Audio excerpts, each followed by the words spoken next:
You can have the perfect training program, the perfect diet, and the best supplements money can buy. And if you sleep badly, you will undo most of it. Sleep isn't one lever among many. It's the master switch. Tonight, we go deep. This is longevity decoded, not sleep hygiene cliches. The actual biology of what happens when you sleep, why it decides how you age, and the handful of levers that reliably improve it. Start with the reframe. Sleep is not the absence of activity. It is one of the most metabolically and neurologically busy states your body ever enters. It is when the repair crew clocks in. Every night you cycle through stages, roughly every 90 minutes.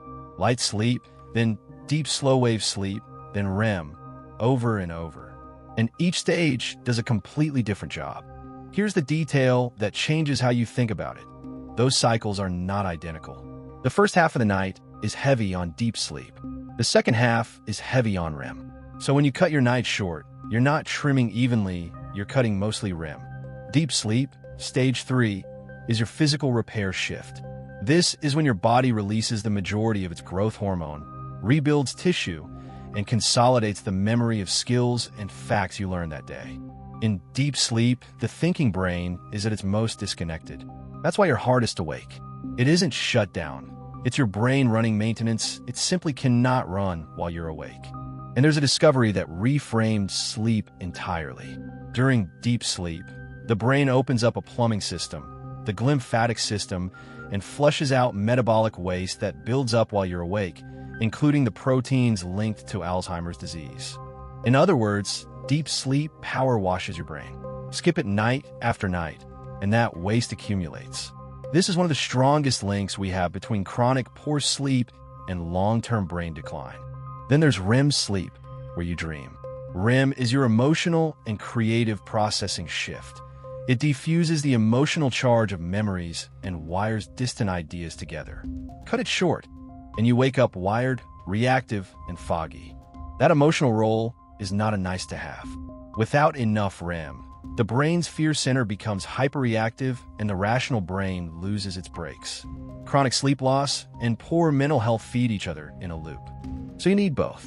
Deep sleep to repair the body and clear the brain, REM to regulate the mind. And here's the key. The ratio and quality of these stages matter as much as the raw hours. There's an aging angle too. Deep sleep naturally declines as we get older, often steeply for midlife. Protecting it is one of the few things shown to track with how well the brain ages, which is exactly why the habits here matter more with each decade. Now the performance case. Because it's staggering. Even modest sleep loss drops your reaction time, lowers your maximum strength and endurance, spikes your injury risk, and blunts the muscle you build from training. It's not subtle in athletes. When basketball players were asked to extend their sleep, their sprint times, shooting accuracy, and reaction speed all improved measurably. Same players, same skills. More sleep, better output. It hits your hormones directly. A run of short nights lowers testosterone, raises the stress hormone cortisol, and worsens insulin sensitivity, pushing your body towards storing fat and losing muscle. One bad week of sleep looks a lot like aging fast. It wrecks your appetite signals too. Underslept, the hormone that says you're full goes down, the hormone that says you're hungry goes up, and cravings for fast carbohydrate go through the roof. Most people don't have a willpower problem. They have a sleep problem, and it quietly runs your immune system. A single night of short sleep measurably reduces immune cell activity.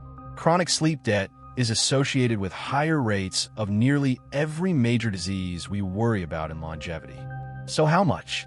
For almost everyone, the target is 7 to 9 hours of actual sleep, not time in bed. But remember, duration is necessary, not sufficient. 8 fragmented hours can be worse than 7 solid ones. And you can't fully bank it or repay it.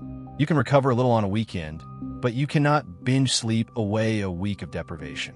The body keeps a running tab, and consistency is how you stay out of debt, which is why chasing a perfect sleep score on a wearable misses the point. Those devices estimate stages and get them wrong often. Use the trend, and above all, use how you feel and perform. Consistency is the real metric. So let's get practical, because sleep is highly trainable. The single most powerful lever is light. Get bright light into your eyes early in the day, ideally outdoors, within an hour of waking. Morning light does 3 things at once.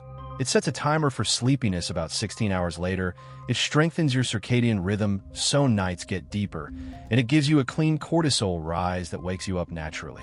The mirror image matters just as much. Dim your world at night. Bright light in the evening, especially from screens overhead, tells your brain it's still daytime and delays the melatonin that should be putting you to sleep. Lever 2. Keep a consistent schedule. Going to bed and waking at the same time, even on weekends, is one of the most underrated upgrades you can make. Your body runs on a clock, and it rewards a predictable one with deeper sleep. Work with your chronotype, not against it. Some people are genuinely wired to be earlier or later. You can nudge your clock with light and timing, but forcing a natural night owl onto a rigid early schedule fights biology. Find a consistent window that fits you. Lever 3. Temperature. Your core body temperature has to drop a degree or so to fall and stay asleep. A cool room, around 18 degrees Celsius, and a warm shower an hour before bed, which paradoxically helps you dump heat, both make that easier. Lever 4. Understand your sleep pressure. All day, a molecule called adenosine builds up in your brain, and the more of it, the sleepier you feel. Sleep is what clears it. Caffeine works by blocking that signal, not removing it, which is why caffeine timing matters so much.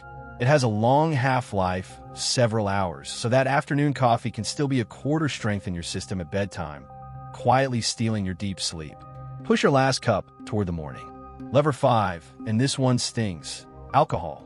A drink may help you fall asleep, but it suppresses REM and fragments the second half of the night.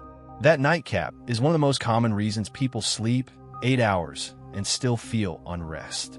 A note on sleep aids. Many sedatives, including THC and some medications, knock you out but suppress the very stages, deep sleep and REM, that make sleep restorative. Sedation is not the same thing as sleep. What about naps? A short one, 10 to 20 minutes early in the afternoon, can sharpen you without touching that night's sleep. But long or late naps bleed off the sleep pressure you need for bedtime. It can start a vicious cycle. And use your training to your advantage. Regular exercise, especially aerobic work, reliably deepens sleep over time. Just notice whether hard, late sessions leave you too wired, and if so, move them earlier. If your problem is a racing mind at night, give yourself a wind-down buffer. 30 screen-free minutes to offload tomorrow's worries on a paper.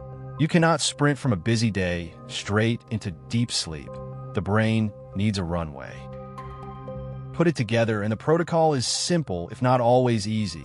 Bright light early, dim light late, cool and dark room, consistent schedule, caffeine in the morning, alcohol away from bedtime, a real wind down.